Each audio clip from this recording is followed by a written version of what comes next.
اگر آپ بائبل کی سب سے پہلی آیت دیکھیں تو وہاں پہ لکھا ہے کہ ابتدا میں خدا نے آسمان اور زمین کو پیدا کیا۔ اردو میں اس کے معنی چھپ گئے ہیں، لیکن اگر آپ انگلش کی بائبل پڑھیں تو وہاں پہ لکھا ہے کہ in the beginning God created the heavens and the ارتھ۔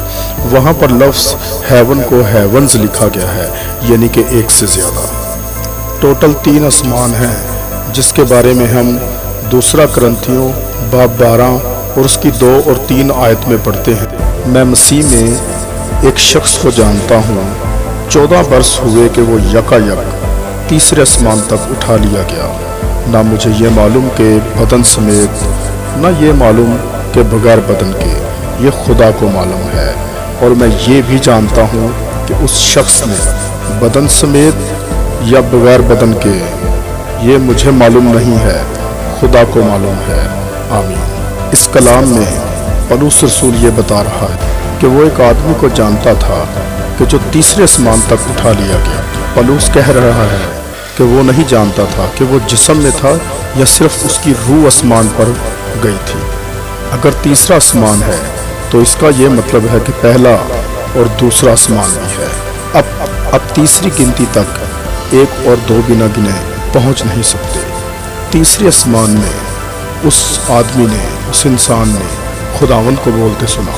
تیسرا آسمان سب سے اونچا ہے جہاں یہوہ پاک خداوند رہتا ہے، جہاں پر خداوند کا تخت ہے۔ پہلا آسمان وہ ہے جو ہمیں دکھائی دیتا ہے، جہاں پر چاند، ستارے اور سورج ہے۔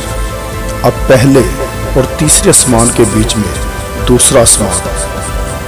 دانیل نبی کی کتاب یہ ثابت کرتی ہے کہ زمین اور تیسرے آسمان کے بیچ میں دوسرا آسمان ہے جہاں پر شیطان اور اس کے فرشتے ہیں۔ دانیل کی کتاب میں جب آسمانی فرشتے نے دانیل کو درشن دی، اور اس کتاب میں ہم پڑھتے ہیں کہ دانیل 21 دن روزہ رکھ کر دعا کرتا رہا، اور 21 دنوں کے بعد آسمانی فرشتہ اس کے پاس آ کھڑا ہوا۔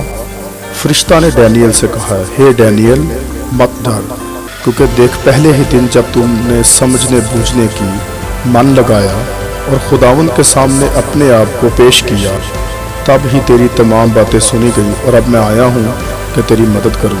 فارس کا موکل 21 دن تک میرا راستہ روکے رہا، اور مقرب فرشتوں میں سے میکائیل فرشتہ پھر میری مدد کے لیے آسمان پر سے آیا۔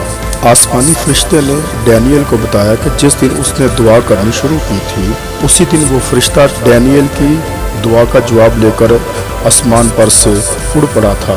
راستے میں شیطان کے فرشتوں نے اسے روکے رکھا۔ پھر میکائیل فرشتہ نے آ کر اس کی مدد کی، تو جب وہ اس کی دعا کا جواب لے کر آ رہا تھا تو شیطان فرشتوں نے دوسرے آسمان میں اس کے ساتھ لڑائی کی، اور 21 دن تک یہ جنگ ان کی چلتی رہی۔ اور فرشتہ نے ڈینیل سے پھر کہا کہ اب میں فارس کے موکل سے لڑوں گا، اور جب میں نکلوں گا تو یونان کے موکل سے میری لڑائی ہوگی۔ فارس کا بادشاہ شیطان کا وہ فرشتہ ہے جسے فارس ملک کے اوپر اختیار دیا گیا ہے۔ کیا آپ جانتے ہیں کہ دنیا کے ہر شہر کے اوپر، ہر ملک کے اوپر شیطان کا کوئی نہ کوئی فرشتہ جو ہے وہ اختیار رکھتا ہے، جو اس ملک، اس شہر، اس دیہات کو کنٹرول کر رہا ہوتا ہے۔ اسی طرح خدا کے فرشتے بھی ہر شہر اور ہر ملک کے اوپر ٹھہرائے گئے ہوتے ہیں، جو اس شہر اور ملک کی حفاظت کرتا ہے۔ جب ایک ایماندار مرتا ہے تو اسے آسمانی فرشتے لینے کے لیے آتے ہیں، تو جب وہ تیسرے آسمان میں جا رہا ہوتا ہے تو وہ دوسرے آسمان سے نکل کر جاتا ہے، اور آپ سوچ سکتے ہیں کہ دوسرے آسمان میں شیطان کے فرشتے اسے دیکھ رہے ہوتے ہیں اور کہہ رہے ہوتے ہیں، سائڈ پہ ہو جو، اس کو راستہ دے جاؤ، یہ یسوع کے لہو میں لپٹا ہوا، یہ خداوند کی نسل۔ زبور میں لکھا ہے کہ وہ تیری بابت اپنے فرشتوں کو حکم دے گا کہ جہاں تو جائے یہ تیری حفاظت، تجھے اپنے ہاتھوں پر اٹھا لے۔ یہاں پر خداوند نے ایک فرشتے کو نہیں کہا بلکہ فرشتوں کو کہا ہے کہ تیری حفاظت کرے۔ ڈینیل کی دعا کی وجہ سے فرشتہ آسمان پر سے بھیجا گیا۔ ایک ایماندار کو کم سے کم 2 آسمانی فرشتے دیے جاتے ہیں جو اس کی حفاظت کرتے ہیں۔ بائبل بتاتی ہے کہ ایک آسمانی فرشتے نے اسوریوں 1,85,000 آدمیوں کو ایک ہی رات میں مار دیا تھا۔ تو 2 آسمانی فرشتے کتنے لاکھ مارنے کی طاقت رکھتے ہیں؟ ذرا سوچیں کتنا پیار خداوند ہم سے کرتا ہے۔